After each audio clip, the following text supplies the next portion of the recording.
Olá pessoal, meu nome é Concécio e essa é mais uma live do canal Deus Sem Igreja. Hoje eu vou continuar com as histórias dos apóstolos depois que Jesus voltou para o céu. O meu objetivo é fazer vocês perceberem que assim como Deus deu poder aos apóstolos depois que Jesus se foi, Ele também pode fazer o mesmo por nós. Eu quero trazer mais perto de vocês essa realidade da unção do Espírito de Deus, porque eles eram pessoas comuns como nós, que se sentiram inseguros depois que Jesus os deixou. Mas quando receberam o Espírito Santo, ficaram cheios de poder e de ousadia. E nada disso veio deles, tudo foi de Deus. Na última live, nós paramos no capítulo 5 do livro de Atos. Jerusalém ficou cheia de cristãos de uma hora para outra. Foram 3.000 convertidos num dia, mais 5.000 no outro. E os discípulos não paravam de pregar e de ensinar Jesus e a mensagem da salvação por graça. Agora, em Atos 6, nós vemos que os apóstolos começaram a ter que lidar com os problemas domésticos. A situação estava meio confusa na casa dos discípulos. Claro, imagina um lugar onde viviam 11 e de repente tem 8.000 pessoas que vieram para se juntar a eles. Porque, na verdade, todas as pessoas que se convertiam ao cristianismo naquela época deixavam sua vida para trás e começavam a se dedicar totalmente à pregação do Evangelho e à vida de discípulo. Como diz em Atos 2, 44 e 45, todos os que criam estavam juntos, tinham tudo em comum. Vendiam suas propriedades e bens e repartiam com todos segundo a necessidade de cada um.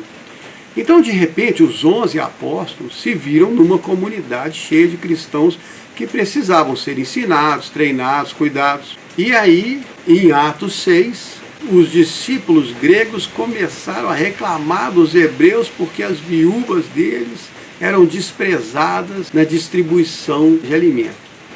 Então os 12 convocaram uma reunião e falaram: não é razoável que nós deixemos o nosso trabalho com a palavra de Deus para servir às mesas. Então escolham 7 homens cheios do Espírito e de sabedoria para cuidarem desse importante negócio. Isso é muito bacana, porque os discípulos não faziam pouco caso das pequenas tarefas. Todos ficaram felizes com a decisão e elegeram Estevão, um cara cheio do Espírito Santo, Filipe, Prócoro, Nicanor, Timão, Parmenas e Nicolau. Apresentaram eles aos apóstolos, que colocaram a mão sobre eles e oraram por eles. E a palavra de Deus continuava crescendo em Jerusalém, e o número de discípulos se multiplicava rapidamente, e até parte dos sacerdotes obedecia à fé. O Estevão ficou cheio de fé e do poder de Deus e começou a fazer milagres impressionantes no meio do povo. Só que alguns que eram da sinagoga dos libertinos começaram a discutir com Estevão. Mas eles não conseguiam vencer a sabedoria e o espírito com que ele falava. Então subornaram os homens que acusaram ele, dizendo: nós ouvimos ele blasfemar contra Moisés e contra Deus. E conseguiram incitar o povo, e os anciãos e os escribas acabaram prendendo Estevão, levaram ele para o Sinédrio e apresentaram falsas testemunhas, falando que ele blasfemava contra o templo e contra a lei. Mas Deus não deixou de dar o seu testemunho. Sabe o que aconteceu nessa hora? No versículo 15 conta que todos que estavam assentados no Sinédrio, olhando para Estevão, viram o seu rosto como o rosto de um anjo. Ele devia estar reluzindo. Naquela hora, eles viram que o Estevão era um homem de Deus, cheio do Espírito Santo. E o sumo sacerdote perguntou para ele: essas acusações são verdade? E ele, para não perder a deixa, começou a contar a história, desde Abraão, passando por Moisés, citou Davi, Salomão, mostrou para todos como o povo judeu sempre rejeitou Deus e perseguiu os profetas que ele enviava. Esse discurso é muito bacana, vale a pena ler, está no capítulo 7 do livro de Atos. No versículo 51 ele fala: vocês são homens de coração duro e ouvido surdo, vocês sempre resistiram ao Espírito Santo, vocês são como seus antepassados. Que profeta eles não perseguiram? Até mataram os que anunciaram a vinda do justo, Jesus, aquele que vocês traíram e mataram. Vocês receberam a lei por ordenação dos anjos e não aguardaram. Quando ouviram isso, eles se enfureceram, rangeram os dentes. Mas Estevão estava cheio do Espírito, olhou para o céu, viu a glória de Deus e viu Jesus à direita de Deus. E disse: olha, eu estou vendo os céus abertos, o Filho do Homem em pé à direita de Deus. E eles gritaram alto, taparam os ouvidos, pegaram Estevão, expulsaram ele da cidade e o apedrejaram. As testemunhas do apedrejamento colocaram as túnicas aos pés de um jovem chamado Saulo, que estava lá. Enquanto estavam apedrejando Estevão, ele orou: Senhor, recebe o meu espírito. Aí caiu de joelhos e gritou: Senhor, não os condene por esse pecado. Depois morreu. Estevão foi o primeiro mártir da igreja cristã. E pensar em ser um mártir não é algo que inspira a maioria dos cristãos. Mas tem umas coisas muito interessantes nessa história que nós não podemos deixar passar. Primeiro, o Estevão estava totalmente tomado pelo Espírito de Deus. Apesar de ser um ninguém, um discípulo desconhecido que aparece no capítulo 6 e morre no 7, um cara que era apenas responsável por servir às mesas, mesmo assim Deus olhava para ele com carinho, talvez por causa da humildade dele. Atos 6, 8 fala: Estevão estava cheio de fé e do poder de Deus e fazia milagres impressionantes no meio do povo. Ele devia conhecer muito bem as Escrituras, porque ninguém conseguia vencê-lo nas discussões. É claro que isso também é o dom do Espírito Santo, o entendimento das Escrituras. Outra coisa interessante é notar que, quando ele foi levado ao Sinédrio, o Supremo Tribunal, ele já estava com o rosto brilhando como um anjo. Deus ainda deu uma chance para o povo reconhecer o poder dele no Estevão. Mas eles continuaram a resistir a ele, e quando Estevão expôs a rebeldia de coração, eles resolveram matá-lo. E o Estevão morreu apedrejado, mas não sofreu, não sentiu dor. Como eu sei disso? Porque antes de ser apedrejado, Deus abriu o mundo do Espírito para o Estevão. E ele começou a ver o céu. Ele não estava mais sentindo o mundo físico. E o mais legal de tudo é que toda vez que Jesus é visto no céu, ele está assentado à direita de Deus. Mas quando Estevão estava para morrer, Jesus se levantou para ele. Isso é muito lindo. Em Atos 7, ele olhou para o céu e disse: olha, estou vendo os céus abertos e o Filho do Homem em pé à direita de Deus. Jesus se levantou para honrar o primeiro homem que ia morrer por ele.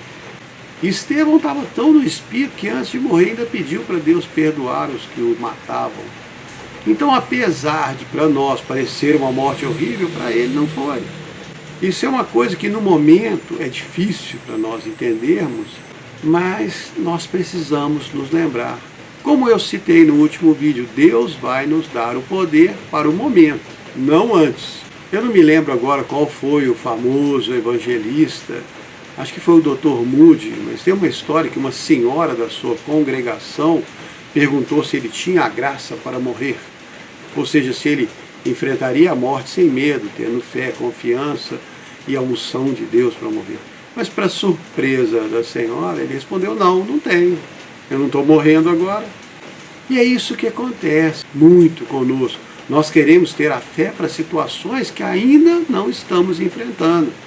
Temos medo antecipado, ficamos inseguros antes de enfrentar um problema ou dificuldade. Ficamos imaginando como seria, o que pode acontecer e tudo que pode dar errado, e nos sentimos fracos porque sabemos que não temos força para enfrentar aquilo se acontecer. Mas nós não temos força agora porque ainda não aconteceu. Deus só vai te dar força para a batalha quando você estiver enfrentando a batalha, não antes.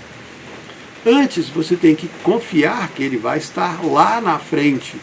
E é aí que entra a sua fé. Acreditar que Deus vai estar lá com você. Voltando aos nossos heróis, em Atos 8, conta que a morte do Estevão foi o início de uma grande perseguição contra a igreja que estava em Jerusalém. Todos foram dispersos pelas terras da Judéia, da Samaria, exceto os apóstolos. E isso também fazia parte do plano de Deus, porque Jesus falou em Atos 1:8, sereis minhas testemunhas, tanto em Jerusalém, como em toda a Judéia e Samaria e até os confins da terra. Mas os discípulos não estavam com muita vontade de deixar o conforto da comunidade e sair viajando por aí pregando o evangelho. Afinal de contas, quem ia cuidar deles? Mas essa era outra lição que Deus queria ensinar para eles. E aí, continuando no capítulo 8 de Atos, o tal do Saulo, o jovem que ficou lá cuidando das túnicas das pessoas que apedrejaram Estevão, tomou gosto pela coisa e saiu perseguindo os cristãos. Ele entrava nas casas, arrastava os homens, mulheres, jogava na prisão. Mas os discípulos foram espalhados e iam por toda parte anunciando a palavra.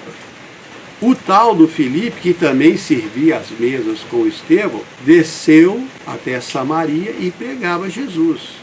As multidões prestavam atenção ao Filipe porque viam os milagres que ele fazia, expulsando maus espíritos, curando paralíticos, aleijados. A cidade inteira ficou numa alegria enorme. E lá tinha um tal de Simão, que era mágico, tinha iludido o povo todo, se dizendo um grande homem, todos acreditavam nele, desde o menor até o maior na cidade, e pensavam que esse é que era o grande poder de Deus.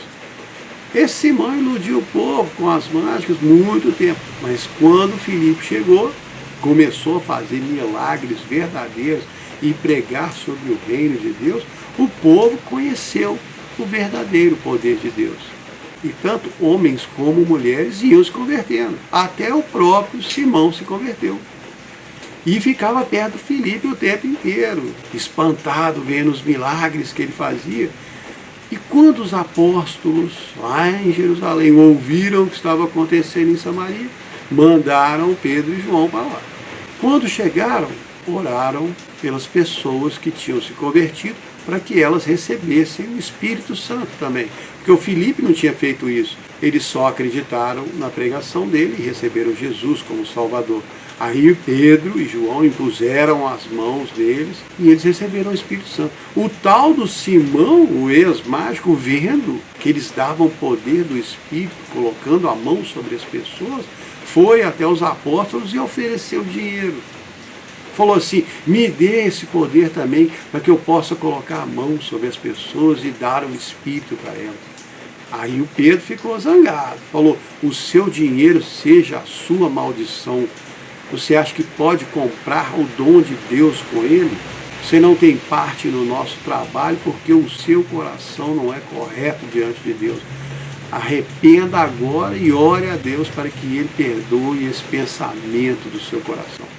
Aí o sujeito morreu de medo e pediu, orem vocês por mim, para que nada do que você falou me aconteça. E depois de ficarem lá ensinando as boas novas para os samaritanos, Pedro e João voltaram para Jerusalém e o evangelho continuou sendo anunciado em muitas aldeias dos samaritanos. Porque agora, além de discípulos judeus, tinha também os discípulos samaritanos. Mas o Filipe não foi com eles, porque o anjo do Senhor disse ao Filipe, levanta, vai para o sul, para o caminho que desce de Jerusalém para Gaza. E lá foi o Filipe no caminho. Aí ele viu um etíope, que era um eunuco, alto funcionário de Candace, que era a rainha dos etíopes. Esse sujeito era superintendente dos tesouros dela. Tinha ido a Jerusalém para adorar a Deus. Na volta ele estava lá sentado na carruagem, lendo o profeta Isaías, e o Espírito falou para o Filipe, chega perto dessa carruagem e acompanha. Filipe correu e ouviu o etíope lendo o profeta Isaías. Aí ele perguntou, você entende o que está lendo? E ele respondeu, como posso entender sem ninguém para me ensinar? E pediu Filipe para subir e sentar com ele. O lugar que ele estava lendo era esse. Ele foi como um cordeiro levado para ser morto e como uma ovelha que fica muda quando cortam a sua lã. Ele não disse nada, foi humilhado e foram injustos com ele. Ninguém vai falar dos seus descendentes, porque sua vida na terra chegou ao fim. Aí o eunuco perguntou ao Filipe, de quem o profeta está falando, é de si mesmo ou de algum outro? Então Filipe, começando nessa escritura, contou a ele toda a história de Jesus, e eles continuaram pelo caminho, lá pelas tantas chegaram a um lugar que tinha um lago. E o eunuco perguntou: veja, aqui tem água, o que te impede de me batizar? Então Filipe respondeu: se você acredita em Jesus de todo o coração. E ele disse: eu acredito que Jesus Cristo é o Filho de Deus. Então mandou parar o carro, desceram até a água, Filipe batizou o eunuco, e aí aconteceu a coisa mais louca da história.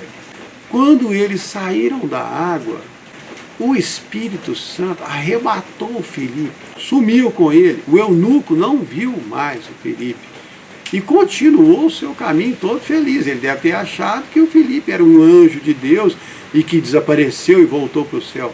Mas, na verdade, o Filipe reapareceu em Azoto e foi andando e anunciando o evangelho a todas as cidades até chegar em Cesareia. E agora ele tinha uma história muito maluca para contar. Porque de todos os discípulos, ele foi o único que foi teletransportado. Igual naqueles filmes do Jornada nas Estrelas. Só que essa tecnologia é muito mais moderna do que a dos filmes. E, inclusive, muito mais real. Porque ela existe, e quando Deus precisa, Ele usa. E esse é outro ponto. O poder de Deus e o que Ele pode fazer está muito além da nossa imaginação. 1 Coríntios 2,9: as coisas que o olho não viu e o ouvido não ouviu e não subiram ao coração do homem são as que Deus preparou para os que o amam. Nós limitamos a Deus, colocamos Deus numa caixa, definimos o que Ele pode fazer, o que não pode, o que é possível para Ele e o que não é, e vivemos de acordo com esses parâmetros que nós definimos para a nossa fé nele. Só que Deus é o Criador, Ele fez tudo o que existe e por causa dele tudo existe. Não há limitação para Deus, nós somos a única limitação dele. Uma vez, os discípulos de Jesus não conseguiram expulsar um demônio que atormentava um jovem. Essa história está lá em Marcos 9, 14 a 27. O pai do menino disse para Jesus: pedi aos seus discípulos para expulsarem o demônio, mas eles não conseguiram. Se o Senhor puder fazer alguma coisa, tem compaixão de nós e nos ajude. E Jesus respondeu: se você puder, tudo é possível para aquele que crê. Jesus colocou a responsabilidade no pai do menino. Nessa ocasião, Jesus ainda estava com os discípulos e eles não tinham fé para muita coisa.